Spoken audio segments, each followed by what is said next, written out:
they have kicked all the fraternities off their campus. Really? Not our problem. Yeah, we're getting rid of our liability. Yeah. So y'all know what is going on. So they not know our it. problem. Yeah. My naive ass thought they were doing that because they wanted to end sexual assault. That's so sweet, Krystyna. That's so you. Yeah, they said, you know what? The buck stops here.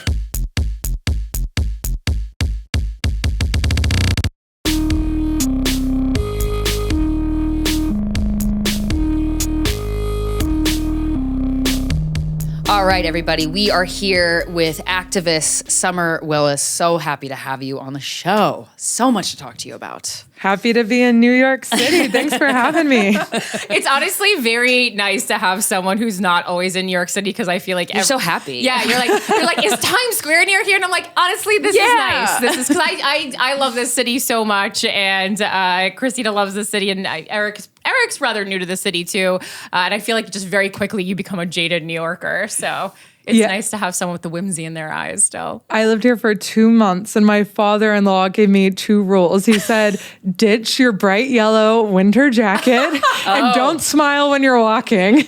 And very good rules. I ignored him until one day I was walking down the street. Someone stopped their car, ran up to me and said, go on a date with me. Oh, no. And so I ditched the yellow jacket and I tried not to smile, but it's hard. And that's how you learned you're too approachable. Yeah. Corinne taught me not to make eye contact with everybody because you just invite craziness. Yeah. Yeah. You see into their souls. Yeah. And they're like, oh. One time we were on the subway together and I was like looking at a guy that was like unhinged and he came up to us and we had to move carts. Well, yeah. I remember that very well because you were like, never make eye contact. And I was like, really? The one I remember was we were like on the Upper West Side near the old Stand Up New York, which is now New York Comedy Club. And we were like eating in some kind of like a deli or something. And a guy like came up and pressed himself against the window to make eye contact. And I go, what?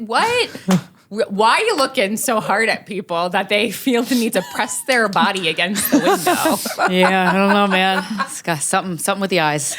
Oh my God. But so happy to have you here. Summer and I met when we were doing the work for the involuntary intoxication exclusion here in New York City, which is, the path I took after the Board of Elections didn't put me on the ballot for mayor of New York City. Cute. But I feel like it was like good. I was like, this is exactly the kind of stuff that I want to be doing. And it's so crazy. We were just talking before we started recording that this, legislation to stop this exists in now Texas and not in New York. And it's not very often that Texas is making, waves, more progressive moves than New York. But do you want to start with talking about the exciting bill that you just got passed? Yeah, absolutely. Named after you? Exciting. So cool. Yeah. I mean, I'm blushing. Legendary.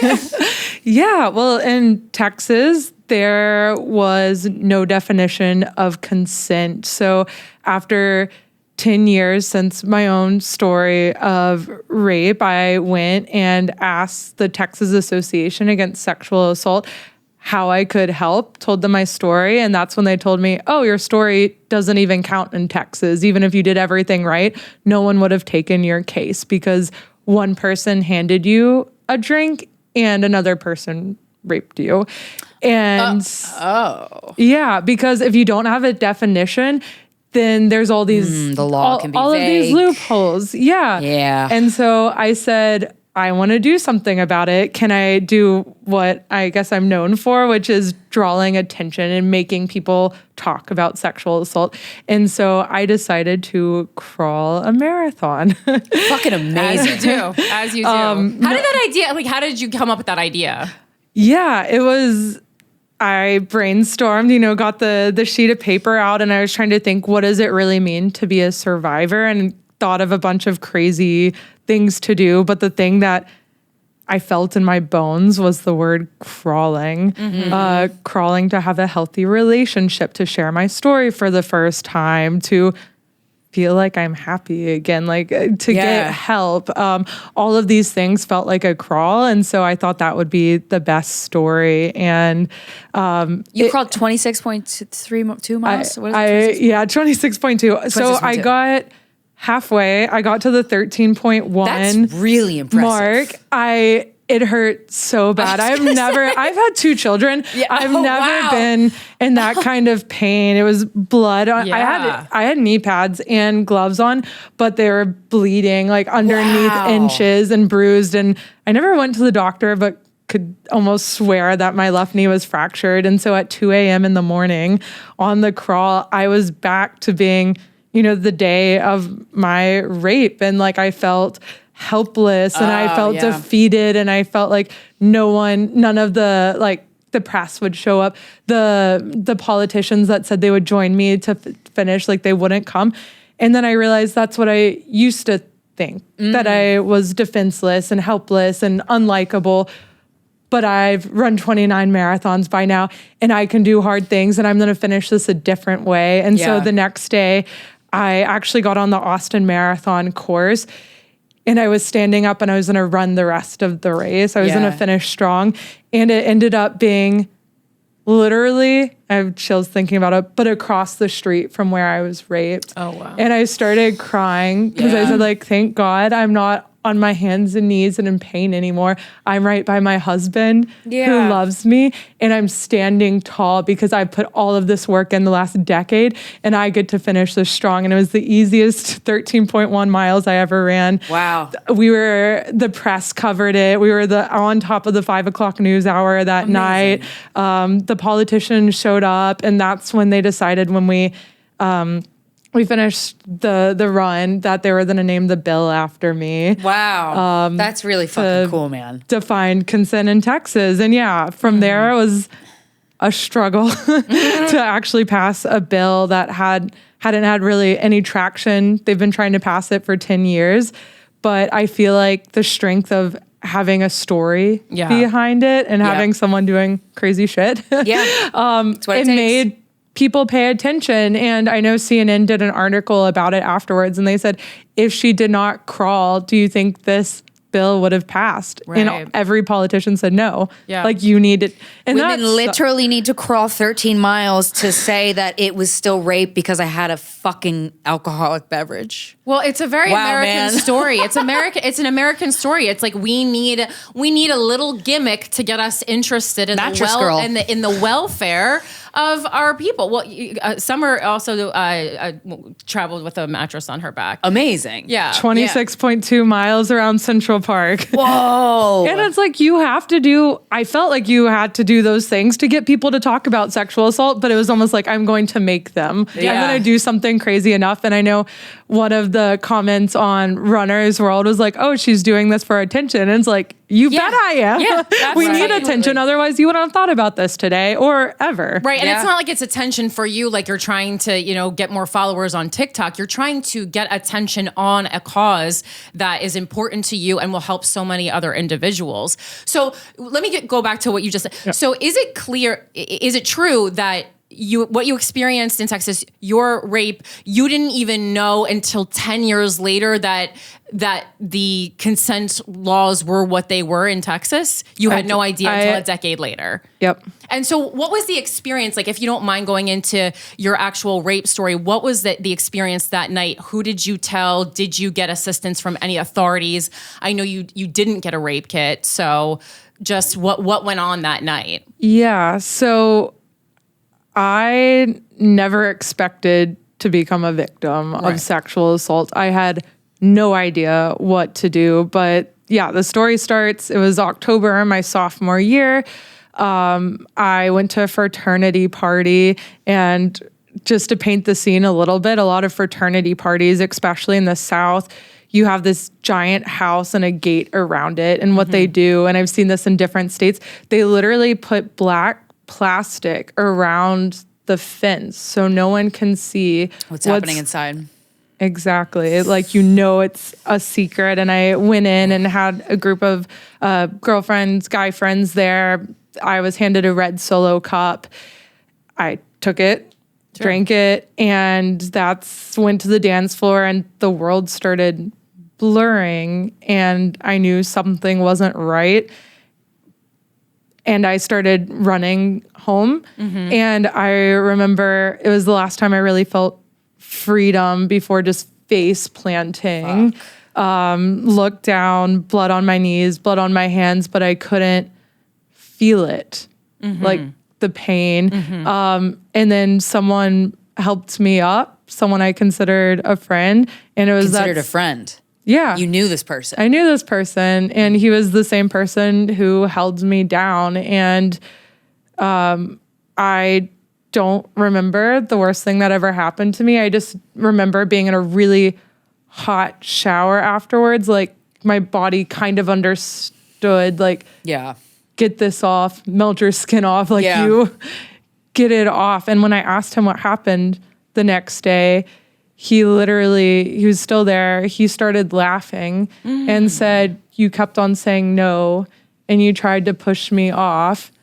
And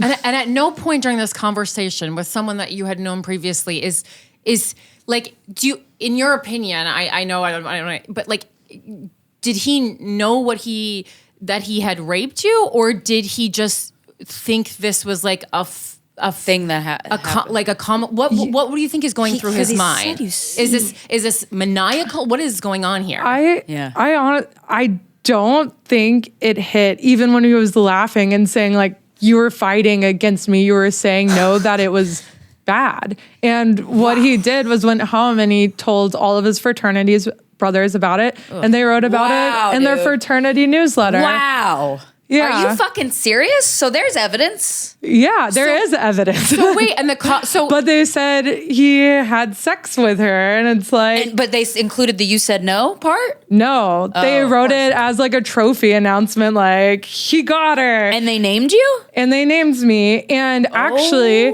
one of the fraternity guys came up, and he was like, our group of friends saw how gone you were from the drink that we gave you, and we were fighting over who got to be the person to take you home. And he was also laughing, like, this is all some big joke. This Summer, is truly like a I would go on a murderous rampage. How did you feel anger? Like, because it's so different for everybody. Your stand-up bit talking about anger and tears. I became a shell of myself. You asked if I reported. I was so embarrassed and felt such shame because I was very modest. Like, and also being sexually bullied as a woman. So like the conversation that they were having with you after of like, we were wondering who was going to do it. That to me, that's sexual bullying. And like when that happens to a woman, like let's fight, flight, fawn, freeze. You fucking shrink into 5 inches tall. Like, how the fuck did you deal with that? Yeah, I became a shell of myself, and I didn't leave my apartment. And like before my freshman year, I was one of those weird kids that just, people said, what's your favorite part of college? And I said, going to classes. Like, I agree with you. I loved going to classes so much in school. Learning's mad fun. Yeah, I stopped talking to my family. I stopped talking to my friends. I stopped going to classes, and that was the end of it. It's almost like it killed that part of me that thought I could be something, like the writer, happy, a wife, a mom, like all of it was just dead, and I was a shell of myself now. Fuck. And now, like, fraternities, like, they are, they're a part of universities and colleges. So this newsletter goes out with this story where they name you. Is what happens is does the college, anyone at the college looking over these and saying, whoa, this is just like, even if it's not illegal, like, I hate that things have to be illegal for people to be like, yo, I don't care if this is illegal. This is just fucked up. This is fucked up. This is not how we treat each other. This is a learning space. This should be a place that is conducive to healthy growth. Like, is anyone looking this over? I mean, even when I fucking worked at Late Night with Conan O'Brien, they were looking over the Intern Gazette. Like, you know what I'm talking about here? Like, why is a comedy show having more moral standards than a college or university in this country? And that's a bill I'm about to start working on nationally. But it's like they have kicked all the fraternities off their campus. Really? In most public universities. And so they're saying Like Not we're our getting, problem. we're getting rid of our liability. Yeah. So y'all they can know fucked drink. up shit is going on. So They go, know not our it. problem. Yeah. My naive ass thought they were doing that because they wanted to end sexual assault. That's so sweet, Krystyna. That's so you. Yeah, they said, you know what? The buck stops here. We're done. Yeah. No, they're still operating just off campus. So they they clean their hands of liability and say, do what you want over there. Wow, man. And so you're 3 times more likely to be assaulted on a college campus than any other time in your life. Yeah. Amazing. And we're not doing at the anything low about price it. of $100,000 a year. Wow. Okay, so you said you're working on legislation. What is can you talk about what the legislation is? Yeah, we're gonna file it hopefully next month. Okay. So it's called the SOS Campus Safety Act, and basically it tells survivors on federally funded campuses, here is one independent resource to help you navigate after you've been raped. Do you want to go to Title IX? Do you want to go get a rape test done? Do you want a civil procedure? Do you want to press charges? Do you want free counseling? Like, because after you're raped, you're going through PTSD. You're traumatized. You don't have time to go look. And I have some college interns, and I've talked to other college students, like at, I don't know if I can name universities, but at a famous school, they have their Title IX office listed and or it's like, we have a Title IX department, but don't even give the address. How are college students going to? Right. Yeah. And so as a survivor, it's like, if I knew there was someone to help me. Of course. Yeah. For me, yeah. So you said that because one person handed you the red Solo cup and another person raped you, that's why it didn't count. Is the legislation identical, or is the like exclusion identical in Texas as it is in New York, or was it slightly different? So we didn't have a definition. So all of it was like, this is what rape is not. And they had about 15 cases. So if yours wasn't specifically that case, that example, then it just goes through. Exactly. So they were using 15 cases as legal precedent, basically, and if it didn't fall under one of those 15 decisions, scenarios. If yours wasn't this Holy scenario, shit. Right. So there is another. Who the fuck came up with those scenarios? Men. What the fuck? There was someone giving a prosecutor who gave a testimony when we were trying to pass this law, and she said that she just got a case the day before. So this was 2 months ago. Right. The hotel was sold out of rooms during a work conference. And so a woman and a man had to share a room, 2 separate beds. The woman woke up, her coworker was inside of her, and she froze. She didn't, as you said, a natural fear response. Yeah. She didn't fight back. Yeah. You're not in the room anymore. Yeah. You're on another planet. She just froze up. Yeah. 3 days later, she went, reported her case, and they said, we can't help you. Because that was another loophole. Because she froze and didn't fight back or say no, then that didn't count. And so we needed a definition to encapsulate all of these scenarios. I'm really impressed by your joy. I think that's the biggest form of resistance, like biggest fuck you, to like when something happens like that. Was there times when you were angry at this person who did it, or how? Because everybody handles it differently. I'm still angry. Like, I want to kill him. I want to murder him. I don't know who he is, but I want to kill him. Oh, I want him to stay alive and just have a really bad time. I want him to have a slow, painful, and embarrassing death in front of everyone he's ever respected. I feel loved. I want to cut his dick off slowly. I want to put stuff up his ass. I want to, like, my murderous rage towards men, and I told you before we started recording, I have a very close friend of mine going through it, and this guy is he knows the system, so he's running to the cops first. She scratched me, and just such bullshit. Like, and I actually did recently take up long distance running. Fucking game changer. But my question for you is, what has your dance been like with that rage? And how do you, obviously making legislation has to be a huge way to process it in a really healthy way. But like, what has that looked like for you over the course of 10 years? Yeah, well, I think for 5 years, I was just destroyed and defeated. And I don't even think I felt a lot of anger. I think I just felt sadness because there was a lot of self-blame. Like, why did you go to the party? Like these things that society tell us.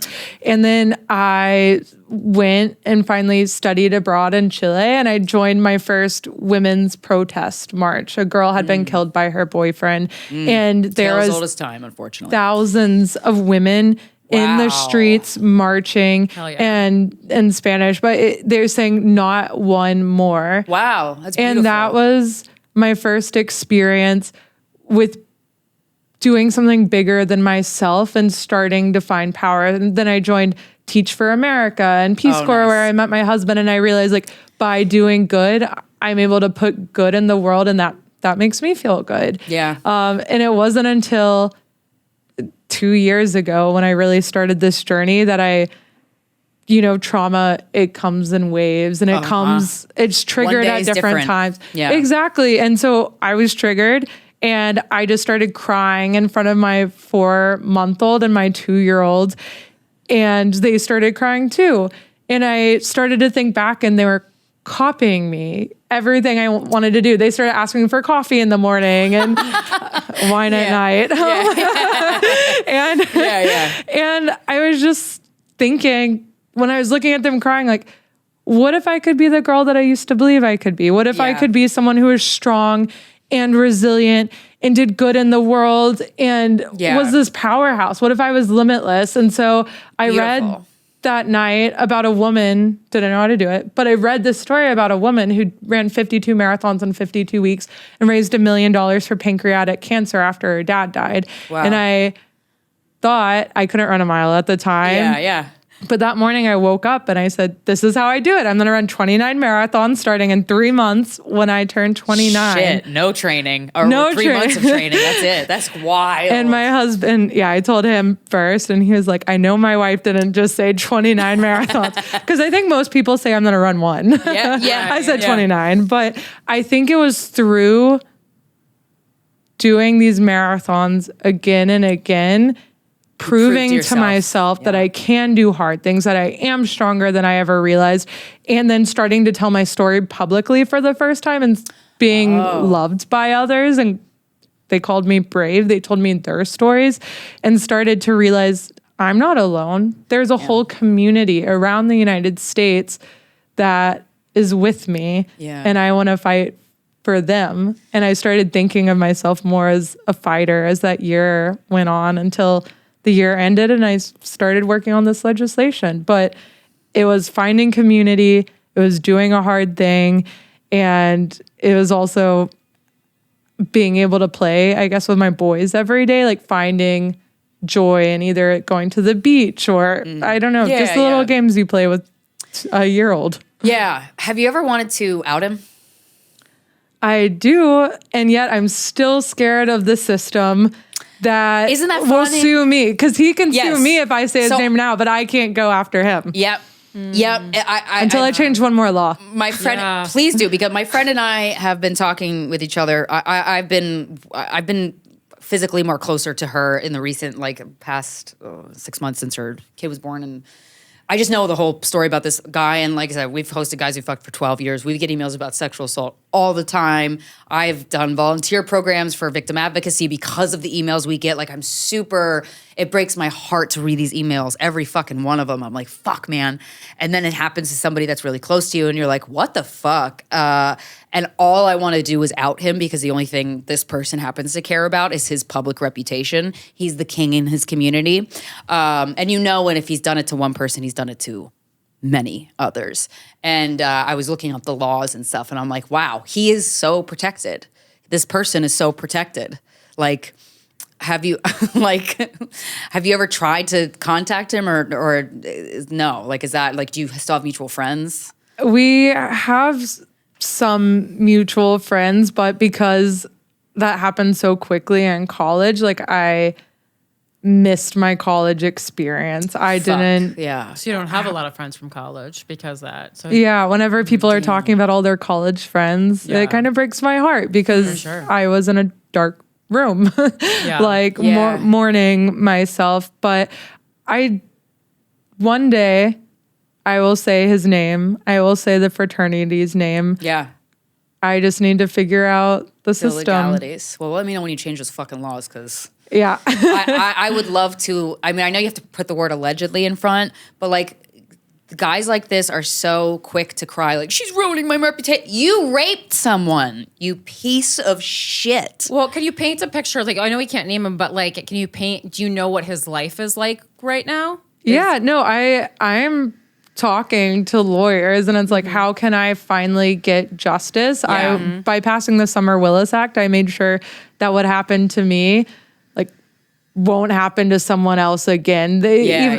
And so there's that. But now in Texas, it's statute of limitations, because usually it takes survivors 7 to 13 years to actually tell people. And in Texas, it was 10 years in 1 month until I was like, hey, what would it look like if I actually pressed charges? And it was 1 month too late. Like, after my 29 marathons, I finally was ready to hear what a defense attorney would say about me, because you just hear these horrible stories and they happen. I was on a speaking panel with a 13-year-old girl who, when she took her case, the defense attorney pulled up her middle school track times and said, you were this fast. Why didn't you run away? Wow. To a 13-year-old. That happened. Wow. I'm not like surprised. Less than a year ago. And so what are they going to say about me? You went to the party. You took the drink. Like, is this common for you? And I was never ready until I was able to find myself again. Right. And now that I found myself again, it's too late.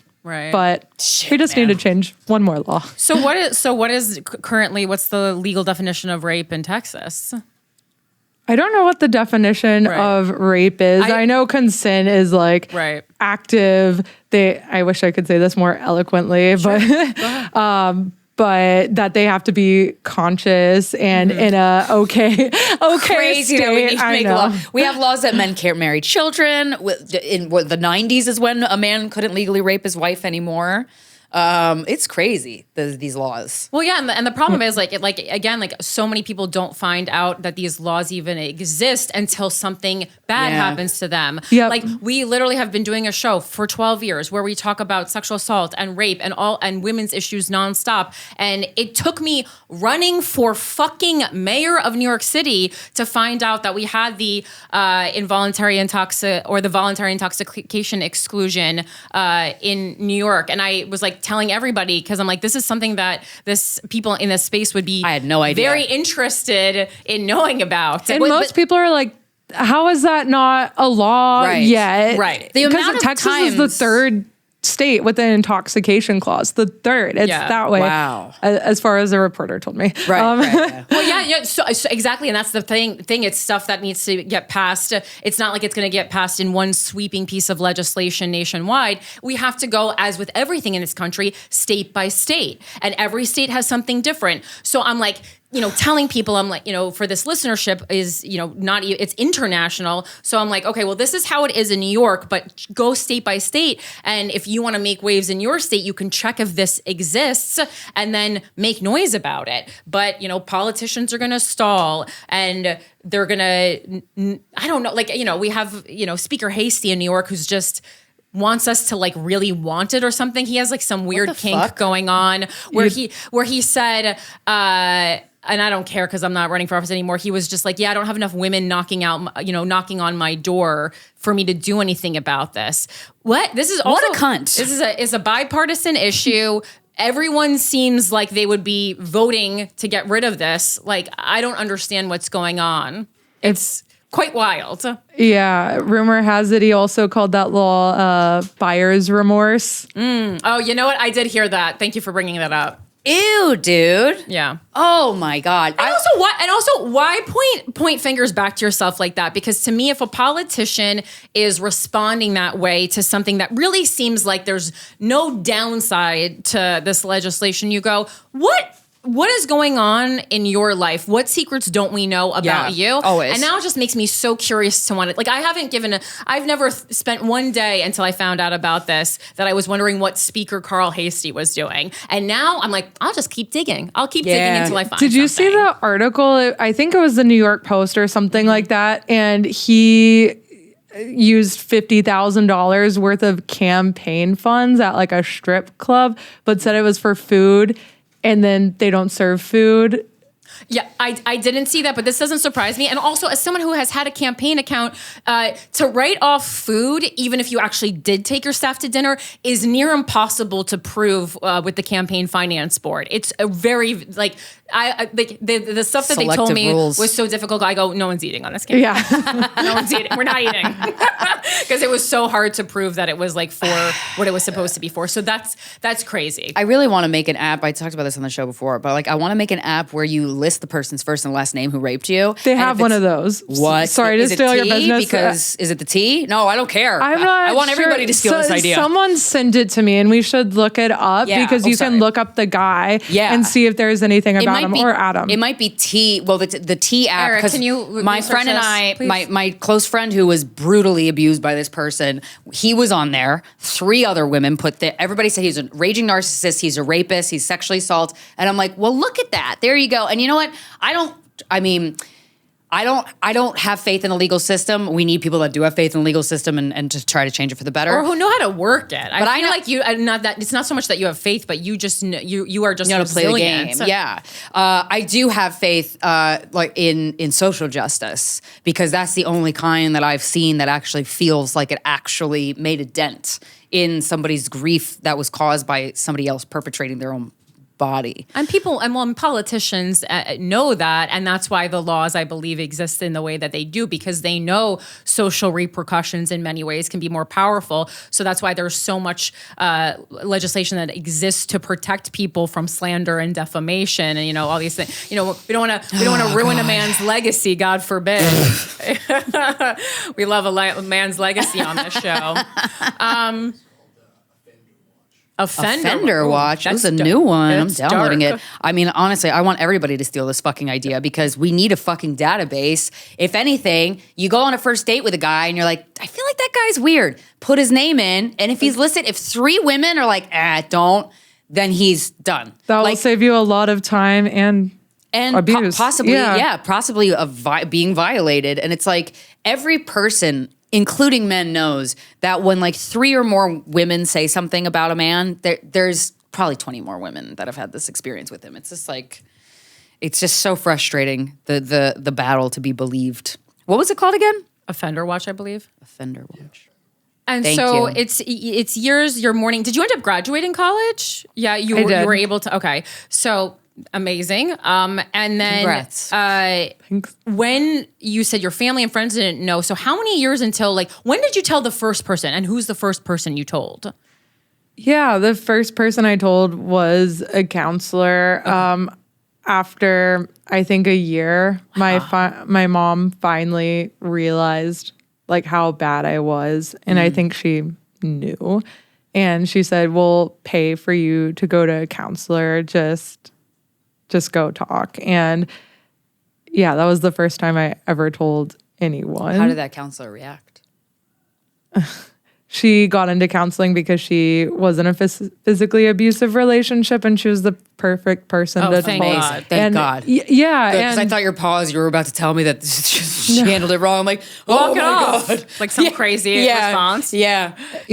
But okay, that's awesome. When I went to Chile, for study abroad, it was my senior first semester, and we got to do an independent research project. And after I went to that march, I realized I wanted to see what systems were available for women who had been sexually assaulted. And so for a month, I didn't tell anyone about mine, but I just went to like an all-girls school where 80% of them had been sexually assaulted, and where kids go to talk to a counselor and all. And I think I went to Buenos Aires' like national sexual assaults agency, and just got to start seeing ways that we were protecting survivors. And so I wrote my essay in Spanish and told my story for the first time, but it, like, no one ever saw it, but it was maybe the first step. And it's like a catharsis, the first step in your catharsis. Yeah. And so did it feel, was there something like good or healing about writing it in a different language? Oh, interesting. I think it felt like I was protecting myself a little bit because I didn't know anyone who spoke Spanish. Sure. And so I could write all this down. And it would still kind of be a secret. Yeah, that makes sense. But no, I was talking to my husband literally yesterday. You imagine all the terrible things that people would say about you. And because I've been so public about this, it's like they have said them, all of the things, but there's so much more good that comes out of it. And the stories of people that say, I'm running a marathon because of you, or my favorite story from the passing of the bill was a grandmother whose granddaughter is one of my interns, and the granddaughter told her grandmother about our work, and she started bawling. Wow. And for the first time in her lifetime, she told her family what happened to her in college, and that she had been carrying the weight on her shoulders her whole life. Oh, wow. And that this victory gave her the courage to finally release some of that pain. Wow. And so it's like, those are the stories you do all this for. Yeah. It's rape has been a pervasive topic for us for the last 12 years. And the rage, I experienced so much rage with it because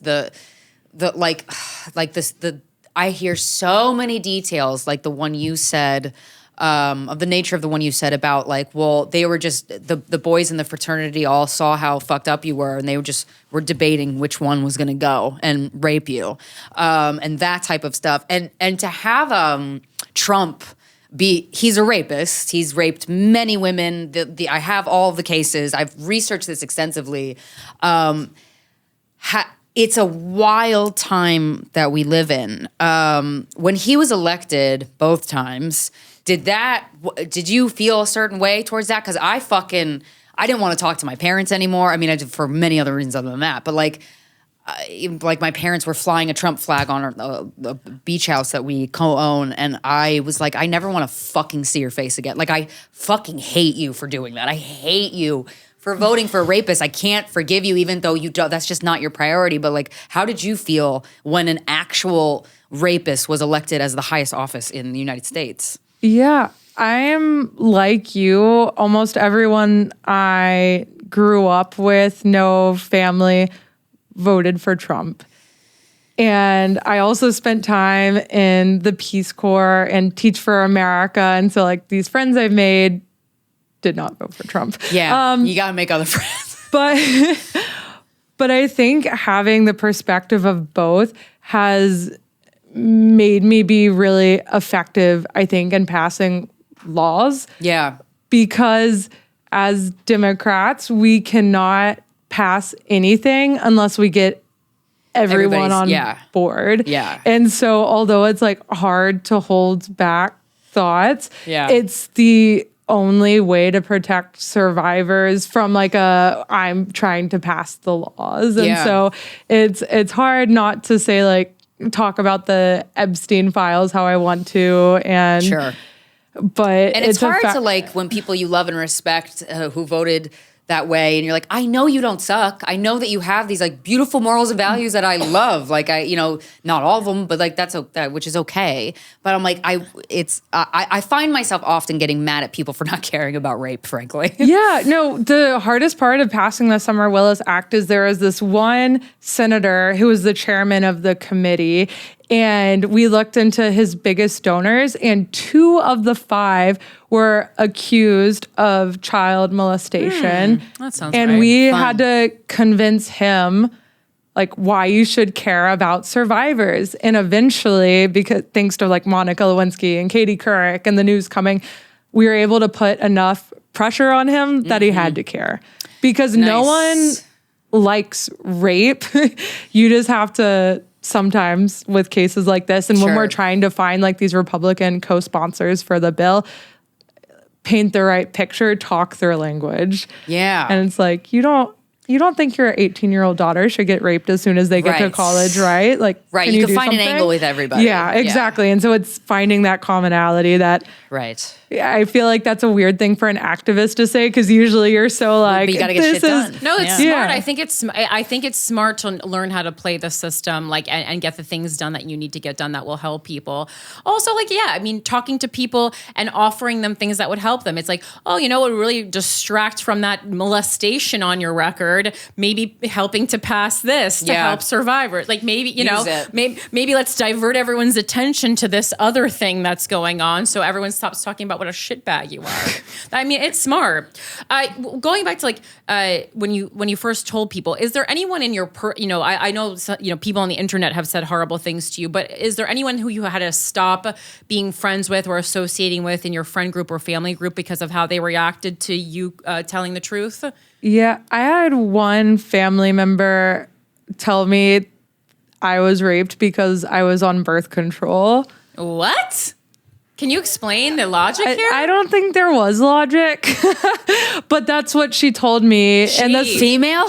Wow. That cuts right to the and core. Shit, dude. I remember going to see, this was not my mom, but I saw Bad Moms that night when I was in movie theaters, just to let it out. Yeah, but definitely I've had a lot of support, but I've also... but also like that, or someone was like, well, you were 19 years old, you couldn't legally drink. Why did you go? Why did you take the drink? And these are like my close family members. Are you being serious? It's like, live a little. These people have like never gone to college or lived or had a fun night. Like, what are you talking about? Everybody fucking drinks. Yeah, that's the thing. Like the moral compass of people. Like, the audacity. And I'm so blown away, Summer, by your joy, your unfettered joy. Like, it makes me happy to see you so joy, and like also doing things that are so powerful for other people that are going to unfortunately end up in the situation, because it's just tales old as time. I also think too, one of the biggest things that we've all been doing that is huge is talking about what consent is. If you had a sexual interaction or you were not sure and something feels wrong, look into it. Like, I feel like the reaction times, it's like we're going upstream against the traumatic body sensations, but it's like we're talking about it quicker. We're going to the hospital quicker. It does seem that way. Yeah, I wish we had training in high school or when you're growing up, because I didn't realize, and probably everyone knows this, but like, don't take a shower. Like, you have 48 hours basically to collect evidence, and then I didn't know that until I took the victim advocacy program of like, here's all the things to do, and it's like, man, every woman should know these things. Well, and of course, when your autonomy is stolen from you, the number one thing you want to do is take a shower. Get it off. Of course. Even when you have like, for me, the guy looks at me weird. I want to take a shower. Even when I have like a negative interaction, or like, you do a show and you didn't like the energy of the audience. Wash it off. And even and going further into woo-woo spirituality, your showers are a ritual, like a true ritual that kind of just recalibrate your energy wavelength and stuff. So that makes perfect sense.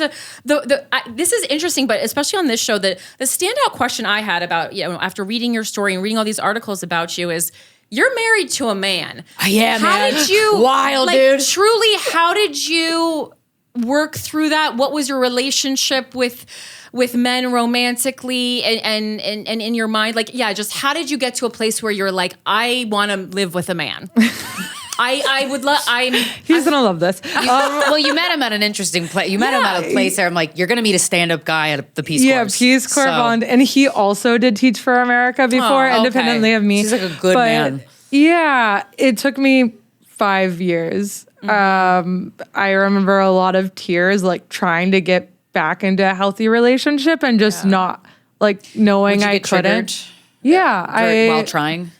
Yeah, and just like not being sure if they're trustworthy or like cared. And so I remember it was my second date with my husband. We were in Mexico and it was at a Starbucks, and I told him, you don't want to be with me. Like, I am broken beyond repair. And this was 5 years. And I told him my story, and he was like, on the contrary, you are the strongest woman I have ever met. And he, and honestly, has been the best man that I ever met. Wow. And so it was a hard decision to let myself have something good, but he truly was good. And I feel like that's the best decision I ever made because I let myself have something good after I didn't for so long. Absolutely. I love that you did that. Was there, like, did you have an immediate trust with him or did you really have to settle into that trust? That's a good question. I think it definitely built up. But within 1 month, I was already journaling, like, I want to marry this man. Oh, wow.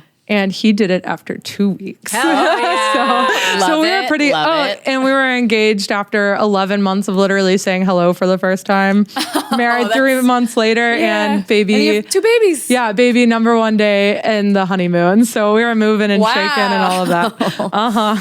I don't know if I'm your typical guest, but. That's so beautiful because it's like you also, I imagine, have to grieve when a sexual assault of that nature at such a pivotal time in a young woman's life, sophomore year of college, you're the junior and senior year of college, you have all these plans, going to football games, going to parties, and like you just have this vision for yourself, and that was totally cut off. So you had to grieve the experiences you lost because of this boy raping you. But then you got to, it seems like really like not make up for lost time, but like you had this beautiful, you were like back on track with like going out at full speed in the romance department with somebody who was kind. That's so nice. Yeah, but it was interesting because I did have this fairy tale version of like, you're going to get married and your life is going to be a fairy tale forever. Yeah. And as you remember me saying, I had a 4-month-old and I had a 2-year-old when I was breaking down still and wondering like, why didn't this fix everything? And that's when I realized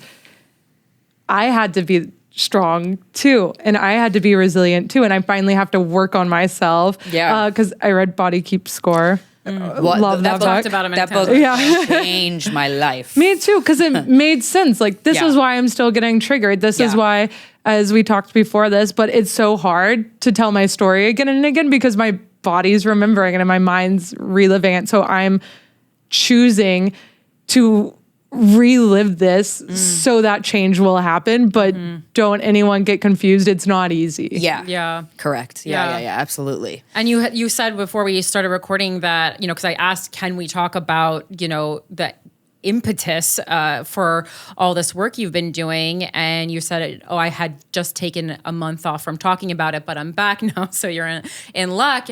And I was struck by how I think that's really smart. I love Super that healthy. you're able to set boundaries like that for yourself. Did you take it too far and that's why you had to set that boundary, or did you always have that boundary?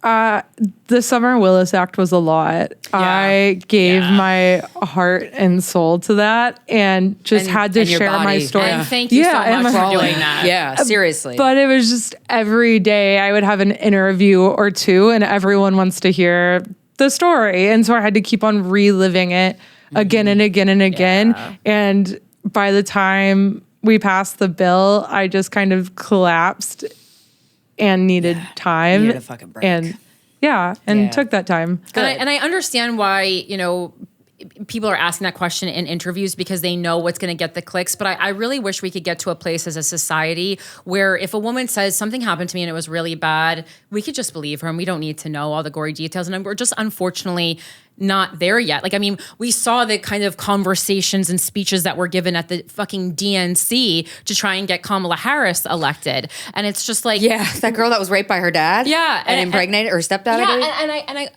I go, how many... women have to absolutely bare their soul before we believe that this kind of evil is happening and it's happening regularly. Yeah. I don't, have you seen in the time that you've been working on this, in the past decade, have you seen change for the better?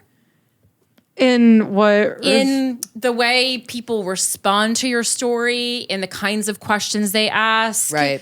That kind of thing. I think I got better at talking to the journalists before, especially when I started to get wiped out and saying like, here is my story. It is in CNN. Read it. Yeah.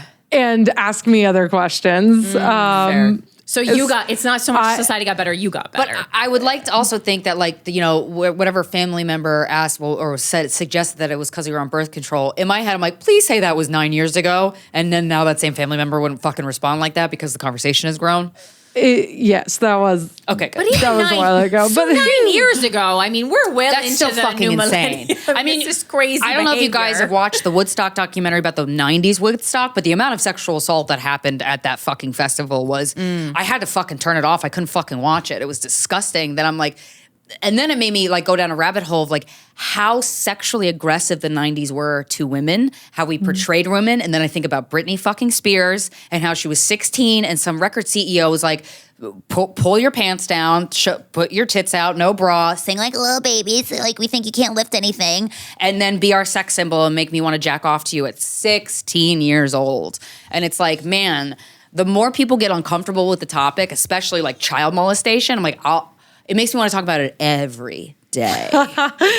Every day. At dinner, at CVS, at the grocery store. I don't give a fuck. Because like it's like we need to normalize that this evil happens because when you shine the light on the evil, I hope it starts to dissipate. I think it does. Yeah, that's my hope too. And I was really depressed when I started, and one of my goals was to reframe the narrative around sexual assault. So you see me smiling. When I run, I put glitter on. Like I wanted people to not just read a story about rape, but what can come after, that there is joy and resilience and strength in surviving. Yeah. And you can have fun again. You can go out and you can be happy. Huge one. And I wanted people to see me being happy and strong and realizing like that can be me too. You truly are very joyous. I mean, the first... Yeah, it's great. You know, good vibes. We met at a kind of a downer of a press conference, and you were extremely joyous. So gotta rally the troops. Clearly don't live in New York City. Yeah, I mean, and then so both your children are boys, correct?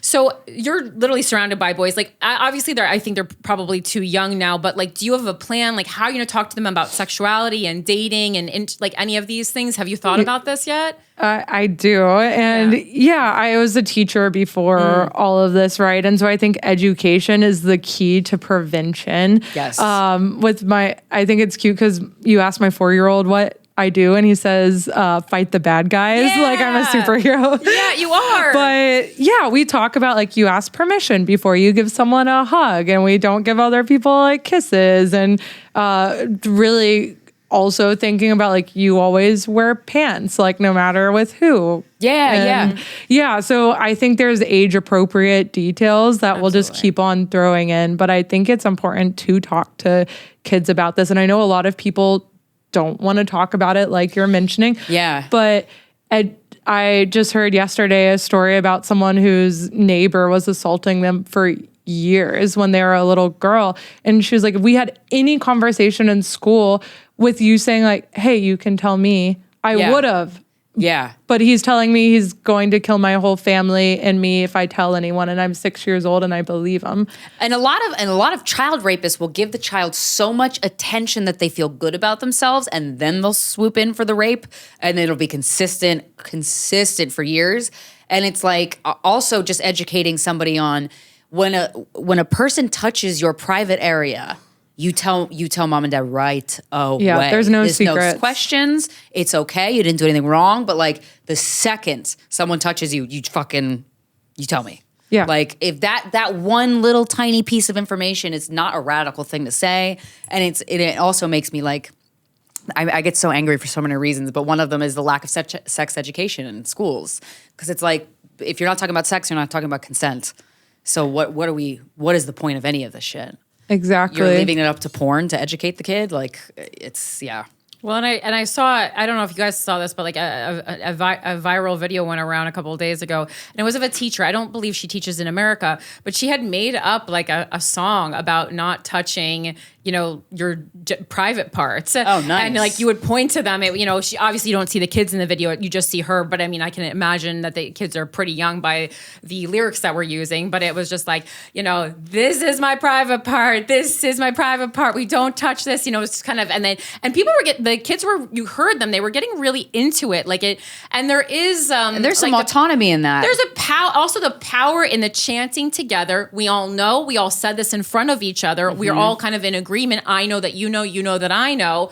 And but I can already, without even trying to present such a thing in America, I can already feel the pushback. And you go, that's insane. And you go, why would there be any pushback about that? Because stuff is happening, in your house. Right. Why? Exactly. There's there's nothing woke about not getting molested. Put it on a sticker. I don't. Well, and also it is a bipartisan issue, so it doesn't even have to be played as it is, because it really just should be. Correct. Yeah, it is. It happens to everybody. It's not party specific. Yeah, and that's what with the Summer Willis Act, I'm like, why wouldn't this pass? Of course it would. I didn't realize that we were only the third state to talk about intoxication. Yeah. But it just seemed so common sense. And anyone I would tell, they would be like, that's the law. We have to change that. Of course we do, no matter who it was. And so I think just a lot of people don't realize what's going on right now. Yeah, and just to summarize, I've talked about it before, but so many states have this voluntary intoxication exclusion where if you willingly consume alcohol or, smoke pot or whatever, the night of your rape, it cannot be prosecuted as a rape. It would have to go down a step to some other form of sexual assault. And again, this exists so many places, still exists in New York. We're still working on it here. But, check. Are there calls to action that people can do in different states? What can people do to help this cause nationwide? Yeah, I think one resource is RAINN, RAINN, because they have a lot of laws, like statute of limitation, consent, already written out. And so you can contact them, they'll give it to you, it might be publicly available. And you need to go to, in Texas, it's Texas Association Against Sexual Assault, but the statewide sexual assault organization. And you say here, how can we pass this? Basically, I have the text, what can we do? So that's just one step, of course. Yeah, just find out what's going on. Yeah. And then also I wanted to, quickly shout out, you founded Strength Through Strides, and what kind of resources does that offer? How can we support that? Yeah, thank you for asking. So never thought I would start a nonprofit, but the more survivors I met during the 29 marathons, the more I wanted to help. So we have 3 pillars. One is reframing the narrative. That's super important to me. Another one is passing bipartisan legislation. So as you know, we're going to come and try to help New York pass this bill, other consent laws across the country, and soon the SOS Campus Safety Act. And then third is creating stories for survivors. And so we're actually working on a short film right now. Monica Lewinsky is executive producing, and that's called A Letter to My Younger Self. And it's a letter I wrote to myself right after I was raped, after I passed the Summer Willis Act. And the idea about the short animated film is to be able to bring it to different universities and nonprofits and places to start the conversation, because they don't want to talk about it, so we're putting it in front of your face, and it's going to be stunning. Make talk about rape, baby. Yeah, yeah. And we saw a piece of it, and it's really beautiful. It's really moving, and I just love the style that it's done in. I feel like it's really gripping, and I don't know how to say this, but we've seen a lot of rape content. Oh yes, we have, and it still made me feel emotion, so that's good. I love the quote: "No one tells you how a man can take something from you, something you never had a name until the moment it was stolen." That's gorgeous. That was just fuck. That really encapsulates the magnitude of a sexual assault pretty well. Yeah. The one thing that I really want to do with this film is I heard a lot of people are what's the big deal if this happened one night? Why don't you just get over it? Wait, what? Really? Wait. I read this online. Wait, men said that to you? No, I read an article about one issue that we have right now is they don't understand the gravitas of this situation, how the trauma lives in your body. And so this film, it's 6 minutes, but it shows a whole decade of going from crawling to walking to running to going up the steps of the Capitol to make them change, and all it's supposed to be a roller coaster of emotions and really feel like you walked with me for a whole 10 years. Yeah. That's amazing. And as much as that, what you just said makes me hate men as a group, there is an empathy deep hidden down in my soul that, that response really speaks to what men are told to do in this society. Push it down, get over it. They don't have they're not given the space to kind of grieve stuff like this. So I actually it's coming from a very unhealed place, and then they're re-traumatizing women when they say that. But I think that's what it speaks to, and I think the film will do or the short will do a great job of hopefully maybe allowing them to go there. Walk a day in survivors' shoes. It's like, man, I wish that this didn't have to happen to you for you to fucking understand how deep of a cut Story this of the is. World, yeah. How, but I'm like, what? So many things didn't happen to me that I'm like, oh my God, I can't, I very easily go, that's terrible. Oh my, I'm so sorry. And I'm like, it's just a lack of compassion. I don't know what it is. Mixed with the sexual assault thing, mixed with an entitlement. Men grew up for the longest time thinking they were entitled to a woman's body. And then when they didn't get it, they got mad. And then that fucked society up for a long time, I think. One last question I had really quick. Just when you do get a rape kit, you can press charges. When you press charges for sexual assault, it's criminal charges. What if you can't afford a lawyer? Do you know anything about, I mean, this is kind of like a separate topic with the rape, but how do you, that's why I was talking about social justice and just fucking naming the guy, because that is the only way you will understand 1/1000th of what I went through. Because it's so expensive. The person I know very well, we can't find a criminal attorney that is less than $15K retainer. Do you know about those steps that one can take? Yeah, I think I do. I will try my best. So on college campuses, there's 3 options. Everyone else has 2, but one's Title IX. The university is going to deal with it. One is civil. So that's you suing your rapist or their company, depending on it.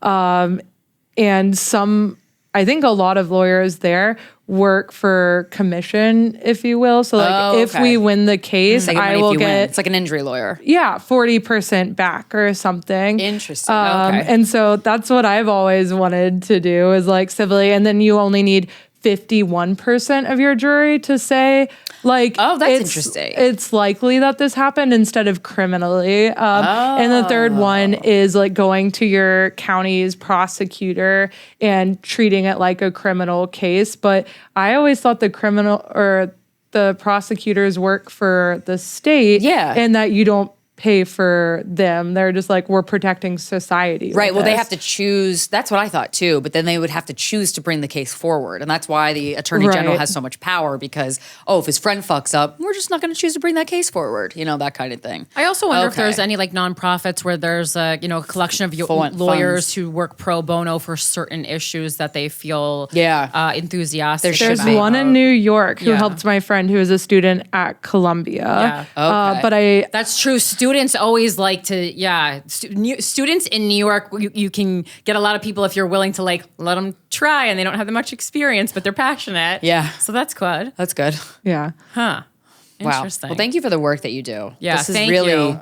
It's a light in a dark fucking tunnel. So I really appreciate it. And you're really making change, which is super exciting. Is there anything else that you need the people to know? Yeah, if they want to go to the Strength Through Strides website, strengththroughstrides.org. If you want to follow what we're doing next, my handle is Summer Willis. And hopefully New York Marathon lets me in so I can work on this. Yes. We got to do something crazy. Yeah, absolutely. I'm all for crazy. Thank you so much for being here. Thank y'all so much. Appreciate you. This has been Guys We Fucked, the Anti-Slut Shaming Podcast. We'll talk to you next Friday. Bye.